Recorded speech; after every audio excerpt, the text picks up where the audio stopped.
Hi there, this is Josh from Literary Gladiators, and today I am here with a book haul. In fact, I am going to be releasing 3 used bookstore book hauls.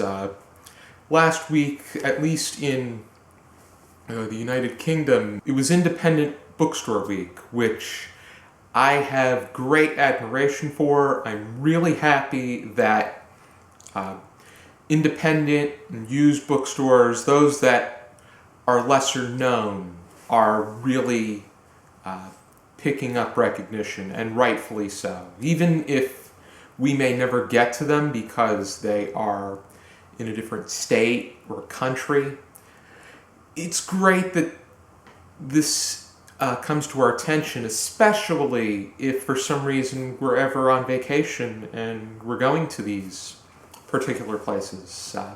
And today I want to talk about a bookstore that was just amazing. I went to 5 bookstores in 8 days, and this one I visited after paying a visit to my high school for their tournament award ceremony, which I put together when I was back in high school. This was the 10th ceremony, which goes to show you how old I am. But it was during my freshman year of high school, so that will make me feel a little bit younger.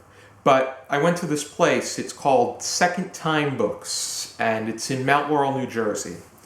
And I went inside, and wow, that's all I can say. The place concentrates on science fiction, fantasy, and literary fiction.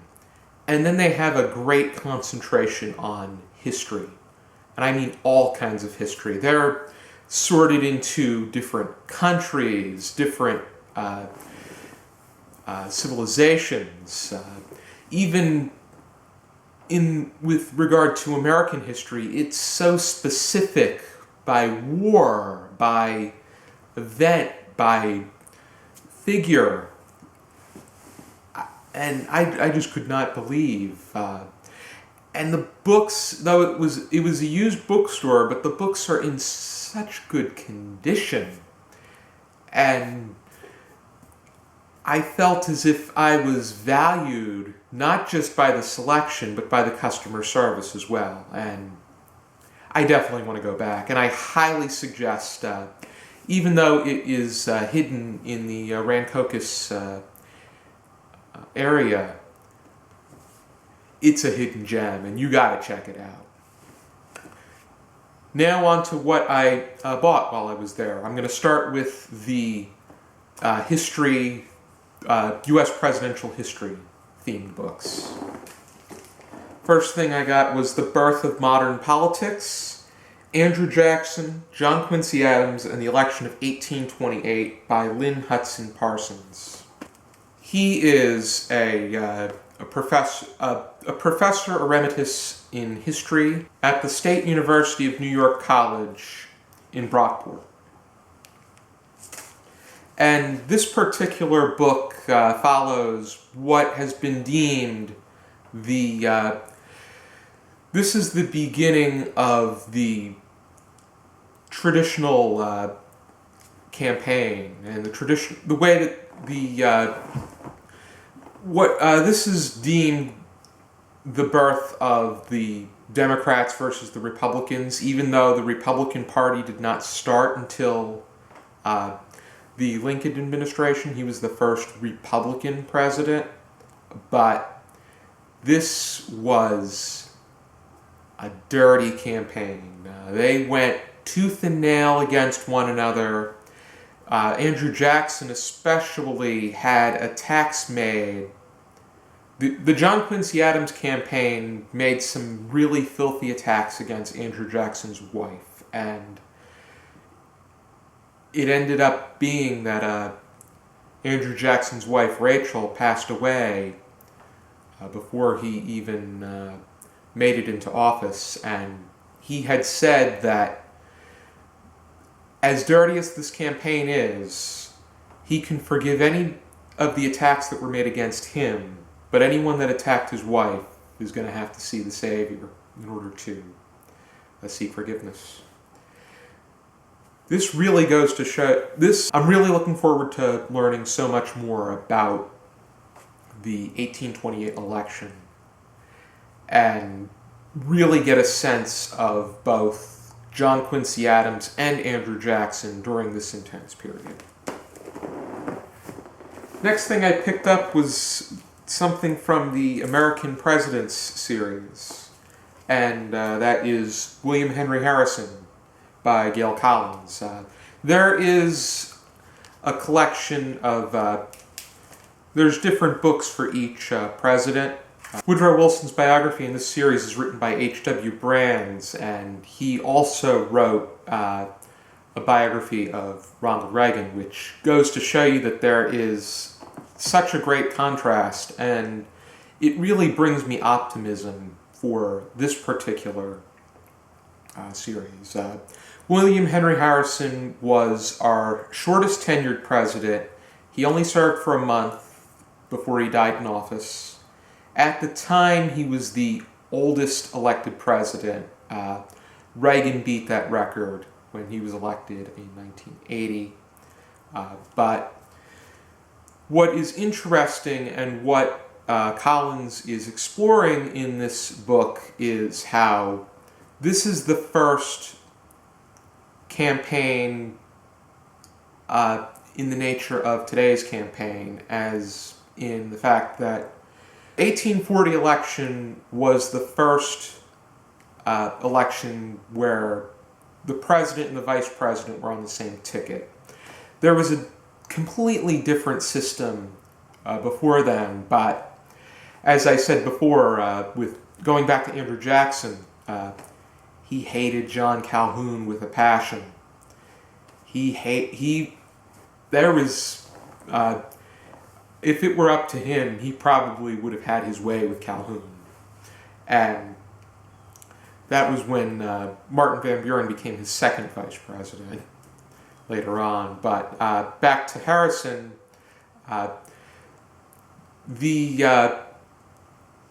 the campaign is what is going to be heavily explored, because Harrison was a seasoned general and had a background. So he was really, he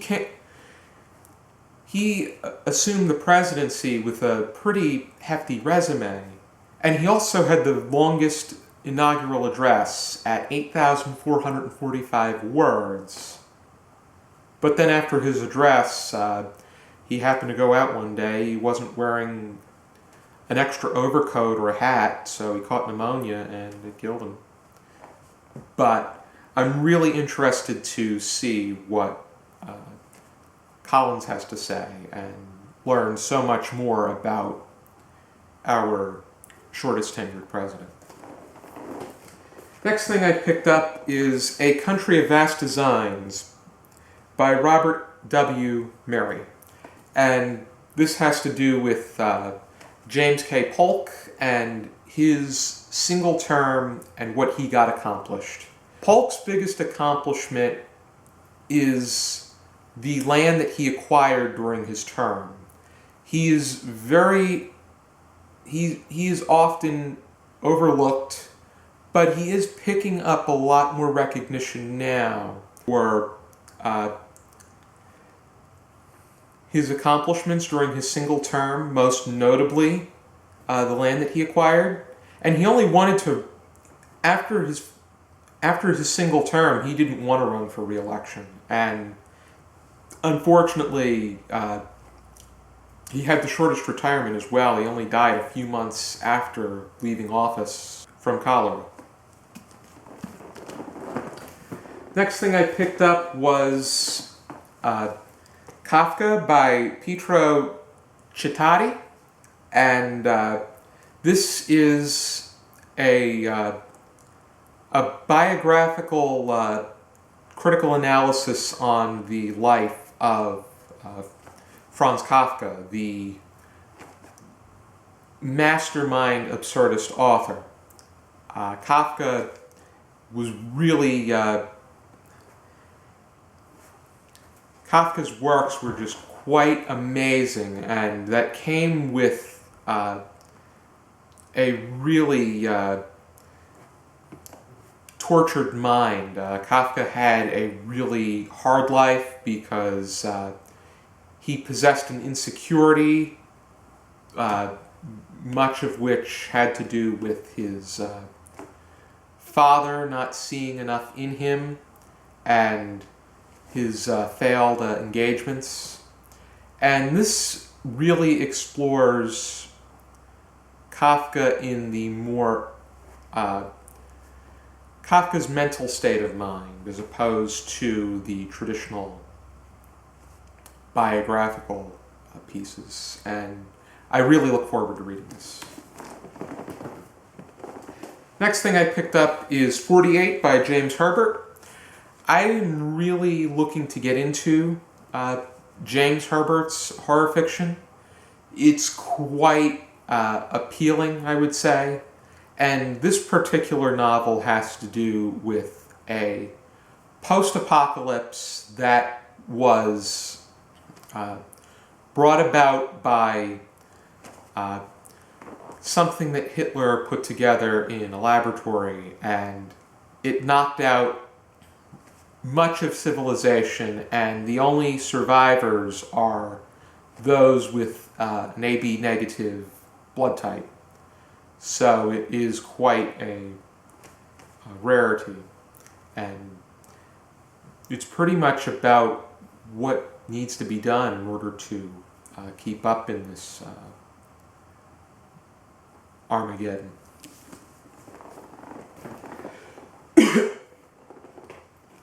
One of the great things about Second Time Books is that I found works there that I thought I would never come across at a bookstore. And one of which is the novels of Heinrich Boll. And he was a Nobel Prize in Literature winner from 1972. The only place I saw anything he has written is on Amazon. So I'm really happy to have been able to find two of his novels, A Soldier's Legacy and The Silent Angel. And both of these were some of the earliest works that he's written, but yet they were released later on. He's most recognized for Billiards at 9:30, The Clown, The Safety Net, Group Portrait with Lady, and The Train Was on Time was the first novel of his that got published. But A Soldier's Legacy follows two German soldiers, one of which is a lower rank and the other one's a lieutenant, and they are going against their unit in order to fulfill what they believe in. And The Silent Angel is a bit more poignant in how it has to do with a returning soldier having to deliver a coat that has a will to the widow of a fallen soldier. And it has to do with a relationship that he gets into with another widow who lost her significant during the war. And it pretty much has to do with the aftermath of being a soldier during a devastating war on any side, but in this case, the losing side. It's really interesting to hear about the alternate point of view. Me being American, hearing about the common German citizen during a time where there was such immense strain. Next thing I picked up is from another German Nobel Prize winning author, and that is The Call of the Toad by Gunter Grass. I picked up The Tin Drum when I was at the Bookworm, but this isn't part of the Danzig trilogy that he's known for. but it has to do with a German man and a Polish woman who get into the cemetery business, and a lot of interesting things take place. It explores capitalism, and it just is a bit of a commentary based off. It's a satirical commentary, I would say. That's what I'm getting out of it. And the last thing I got was the collected poems of Vladimir Nabokov.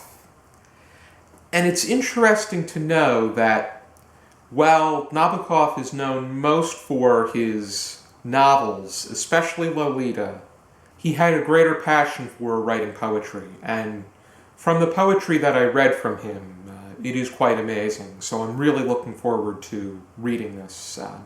And I'm going to be leaving translators down below with the novel choices, but in Nabokov's case, this collection was translated by his son Dmitri.